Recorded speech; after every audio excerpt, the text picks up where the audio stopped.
Hi everyone, a very good evening to all of you. Myself Arneet Singh and आज हम discuss करेंगे forwards and futures. As we all know, forwards and futures are part of derivatives. तो first question arise होता है कि what is derivatives? अगर एक simple language में बोलूं तो डेरिवेटिव्स वो कॉन्ट्रैक्ट्स वो सिक्योरिटीज जिनकी वैल्यू किसी दूसरे अंडरलाइंग एसेट पे डिपेंड करती है, जिनकी वैल्यूज किसी दूसरे अंडरलाइंग एसेट पे डिपेंड करती है।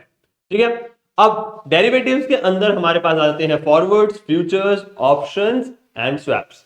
तो फॉरवर्ड्स एंड फ्यूचर्स हम डिस्कस करेंगे, डेरिवेटिव्स आपको वहां से और ज्यादा क्लियरिफाई हो जाएगा। देखो, सबसे पहले हम बात करते हैं फॉरवर्ड्स की। किसकी? फॉरवर्ड्स की। एक एग्जांपल लेते हैं।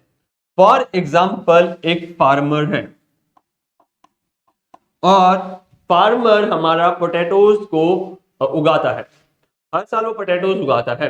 अब वो इस बार भी पोटैटोज उगाना स्टार्ट करने वाला है। अभी मार्केट में जो पोटैटोज का रेट है वो है let suppose 10 rupees per KG. अब जो फार्मर है उसे प्रॉब्लम क्या होगी कि भाई लेट सपोज मैंने पोटैटोज उगाना स्टार्ट तो कर दिया, लेकिन क्या पता जब 3 महीने बाद पोटैटोज की फसल रेडी हो जाएगी, क्या तब भी प्राइस 10 kg ही होगा?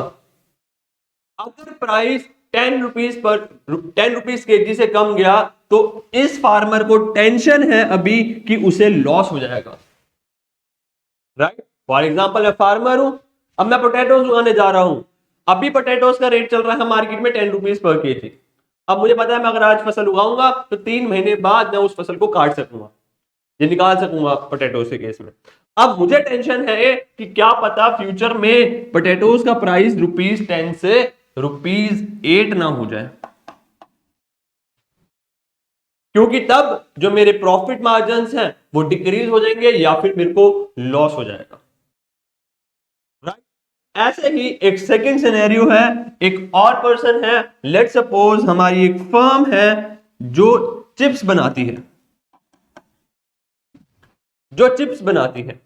अब इस फर्म को चिप्स बनाने के लिए पोटैटोज चाहिए होते हैं और अभी पोटैटोज का रेट चल रहा है, हमें भी पता है 10 रुपीज पर केजी। और इस फर्म की टेंशन है कि लेट सपोज अभी उन्होंने मार्केट में प्रोडक्शन स्टार्ट करी और इन्हें पोटैटोज हर थोड़े इंटरवल के बाद चाहिए होंगे। क्या पता 3 महीने बाद पोटैटो के प्राइसेस बढ़ के 10 की बजाय 13 रुपीज पर केजी हो जाए। अब ये दो डिफरेंट पार्टीज हैं, एक फार्मर एक चिप्स मैन्युफैक्चरिंग फर्म। फार्मर की टेंशन क्या है कि कहीं 3 महीने बाद पोटैटोज के प्राइसेस डिक्रीज ना हो जाए। चिप्स मैन्युफैक्चरिंग फर्म की टेंशन क्या है कि कहीं पोटैटो के प्राइसेस राइज ना हो जाए। तो अब इन दोनों की टेंशन खत्म करने के लिए सबसे बढ़िया वे क्या है कि ये दोनों आपस में मिले और आज के डेट पे ही डिसाइड कर ले कि 3 महीने बाद फार्मर बोलेगा कि मैं आपको पोटैटोज बेचूंगा और चिप्स मैन्युफैक्चरिंग फर्म बोलेगी मैं आपसे पोटैटोज खरीदूंगी। आज की डेट पे जो आज प्राइस डिसाइड हो रहा है, तो फार्मर और पोटैटोज मैन्युफैक्चरिंग फर्म आज की डेट में ही मिले और लेट्स सपोज उन्होंने डिसाइड कर लिया कि 3 महीने बाद हम पोटैटोज, आप फार्मर बोल रहा है हम आपको पोटैटोज बेचेंगे 11 रुपीज पर केजी पे और मैन्युफैक्चरिंग फर्म एक्सेप्ट कर रही है 11 रुपीज पर केजी पे। ये 11 मैंने डिसाइड करा, कुछ भी हो सकता था, 10 भी हो सकता था, 9 भी हो सकता था, जो भी एग्रीमेंट होगा। इन दोनों ने एग्रीमेंट कर लिया कि फार्मर 3 महीने बाद पोटैटोज बेचेगा 11 रुपीज पर केजी पे और जो चिप्स मैन्युफैक्चरिंग फर्म है वो पोटैटोज खरीदेगी 3 महीने बाद 11 रुपीज पर केजी पे। ठीक, अब इनका रिस्क भी खत्म हो गया, इनको टेंशन थी प्राइस कम होगा, अब ये टेंशन से खत्म है, इनको पता है 11 रुपीज का पेजी मिलेंगे। इनका भी रिस्क खत्म है, इनको टेंशन थी कि 13 ना हो जाए, 14 ना हो जाए, तो इनको 11 रुपीज पर केजी में मिल जाएंगे। अब इन दोनों ने बैठ के जो एग्रीमेंट किया, लिख लिया एक जगह कि ठीक है मैं पोटैटोज आपसे खरीदूंगा 11 रुपीज पर केजी पे और आप 11 रुपीज पर केजी पे मुझे पोटैटोज बेचोगे। मान लो ये वो एग्रीमेंट है, इस एग्रीमेंट को मैं बोलूंगा फॉरवर्ड। जो एग्रीमेंट बनाया मैंने, फार्मर ने और फर्म ने मिलके, जिसमें उन्होंने साइन करे, that agreement is called forward contract. ठीक, समझ आ गया फॉरवर्ड कॉन्ट्रैक्ट क्या होता है? फॉरवर्ड कॉन्ट्रैक्ट हो गया वो कॉन्ट्रैक्ट, वो सिक्योरिटी जिसमें हमने ऑलरेडी पहले से ही डिसाइड कर रखा है फ्यूचर में क्या सेल आउट होगा। ठीक, मतलब दो पार्टीज के बीच में एग्रीमेंट है, इसे हम बोलते हैं फॉरवर्ड कॉन्ट्रैक्ट। समझ आ गया? अब फॉरवर्ड कॉन्ट्रैक्ट जो होता है हमारा ओवर द काउंटर होता है। ओवर द काउंटर मतलब जहां पोटैटोस मैन्युफैक्चरिंग फर्म और potato manufacturing firm, chips manufacturing firm और फार्मर ने मिलके एक जगह बैठ के एग्रीमेंट बनाया। ठीक, अब ये एग्रीमेंट किसी और को बेच वगैरह नहीं सकते। ठीक, समझ आ गया? ये होता है हमारा फॉरवर्ड्स। अब फॉरवर्ड्स का ही एक एडवांस वर्जन ले लो आपके लिए, हमारा होता है फ्यूचर्स। क्या होता है? फ्यूचर्स। अब फॉरवर्ड्स और फ्यूचर्स में फर्क क्या है, ध्यान से सुनना। अब फॉरवर्ड के केस में क्या है कि लेट्स सपोज अगर मैं स्टॉक के पॉइंट ऑफ व्यू से बात कर लूं एक बार, कि मैंने आज मिस्टर एक्स के साथ एग्रीमेंट कर लिया कि एक महीने बाद, लेट्स सपोज हाइपोथेटिकली, आज रिलायंस का जो शेयर का प्राइस चल रहा है वो चल रहा है 2000 रुपीज। मैंने मिस्टर एक्स के साथ एग्रीमेंट कर लिया कि आफ्टर 1 मंथ मैं आपसे बाय करूंगा रिलायंस के let's suppose 20 shares at a price of rupees let's suppose 2100 each.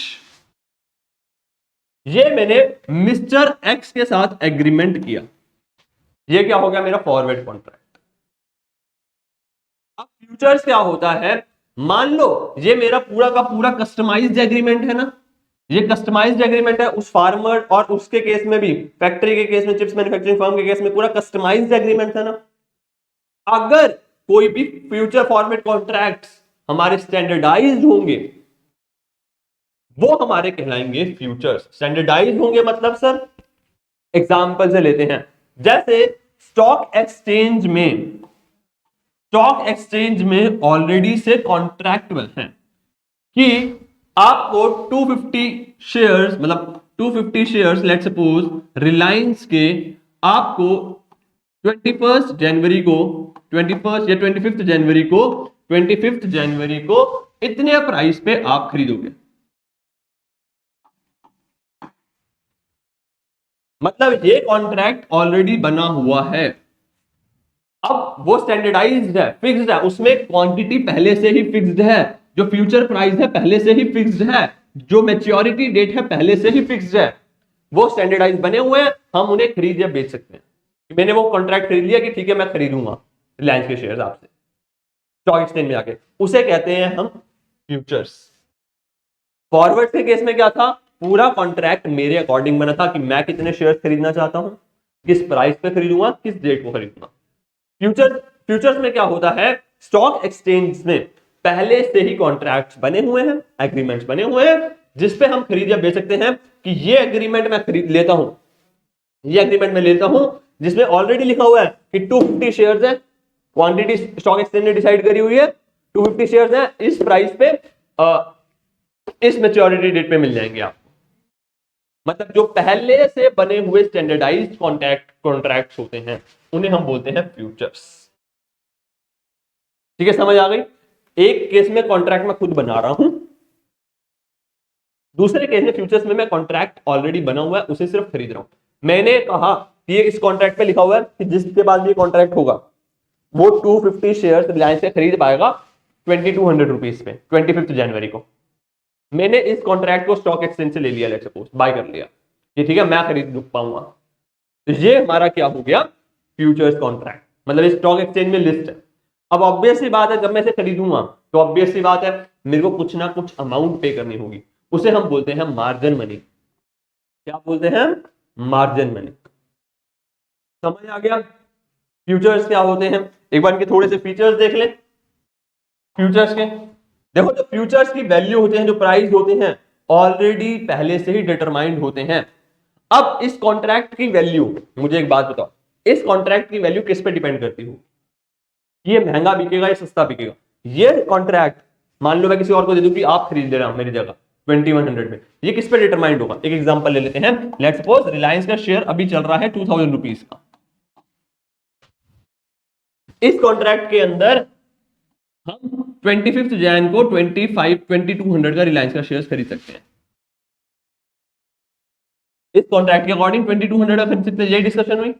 मान लो कल रिलायंस का प्राइस 2000 से बढ़ के 2500 हो गया।